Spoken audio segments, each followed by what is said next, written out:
So, ang purpose doon, hindi talaga siya nag-walk out dahil kay PBBM, no? Hindi yun ang purpose, kundi umalis siya doon purposely kasi gusto niyang iwasan na makisalamuha kay Speaker Martin Romualdez dahil galit siya. Galit siya kay Speaker Martin Romualdez, yun. Hindi po siya nag-walk out dahil kay PBBM, kundi umalis siya doon dahil kay Speaker. Ayaw niyang makasalamuha, ayaw niyang makaharap. In fact, mga kaibigan, nakita niyo si Speaker, di ba, nakatingin sa kanya. Kasi, di ba, doon siya sa kabilang side, sa my left side, na nag-iisa lang siya. Kita niyo ha, mga kaibigan, nag-iisa lang siya doon. Pagkatapos halos lahat na, right side. Andun siya sa right side, nag-iisa lang siya. And then, nasa left side lahat, sina Speaker Martin Romualdez. Si Speaker, di ba nakatingin siya kay Inday Sara eh. Parang hinihintay niya na tatango sa kanya, di ba? Napansin niyo, gumaganon pa si Speaker, parang gusto niya mag-greet. Pero si Inday Sara talagang, mga kaibigan, spoiled brat! May bagahe! Kapag galit-galit, tantrums, batang isip, immature. Yun, magiging presidente yan? Gusto niya magkaroon ng presidente na batang isip, immature, spoiled brat? Gusto niyo? Hello, kayo na lang mga kaibigan. No way! Hindi ako boboto sa isang presidential na spoiled brat, onion skin. Miro mo babatiin siya ni Speaker Martin, talagang nakatingin sa kanya, gumanon pa. Napahiya si Speaker Martin kasi ang inday, ganon talaga siya. Focus siya, na para bang military.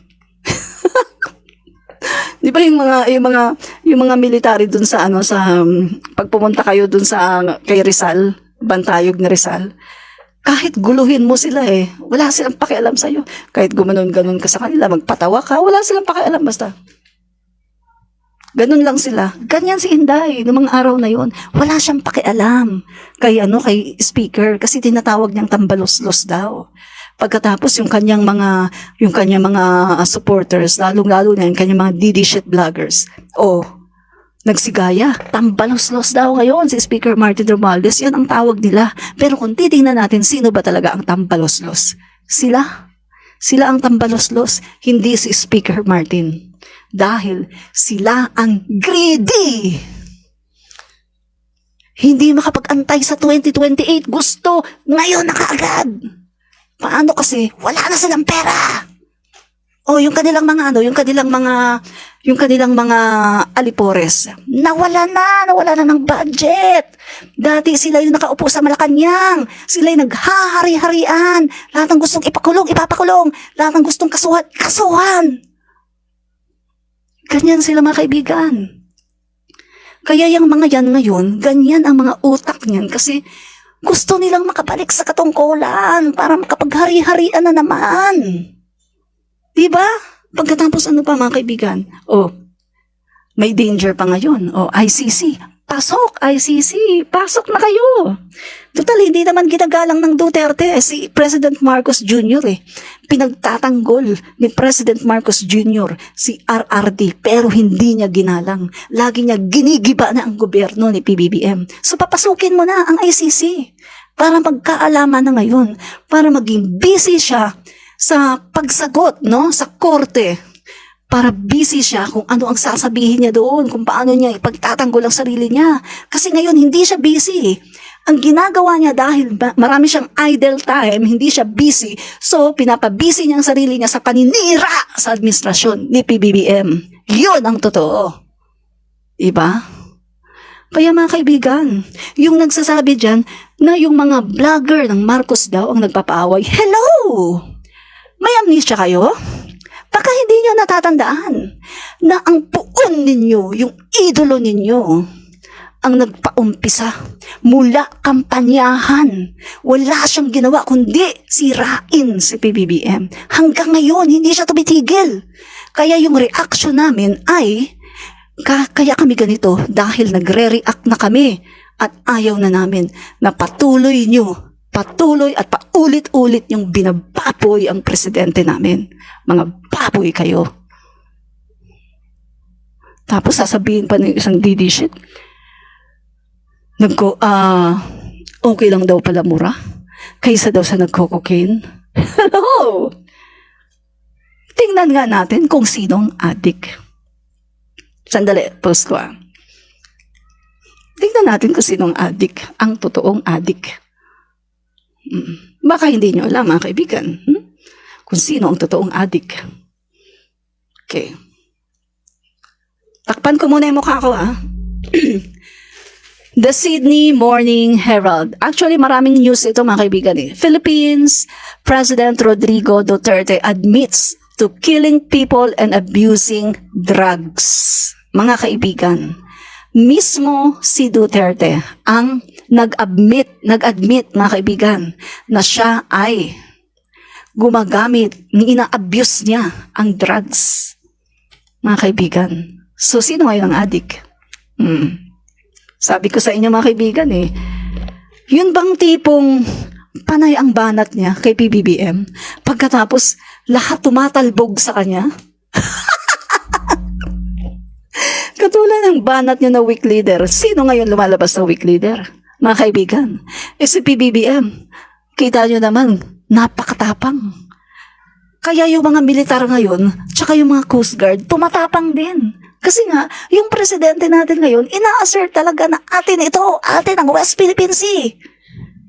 Even a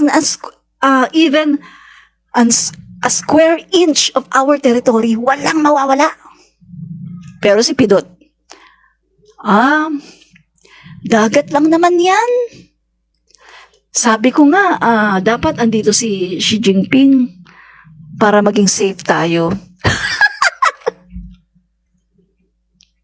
Umihimod ng puwet na si Jinping. Grabe, sobrang duwag.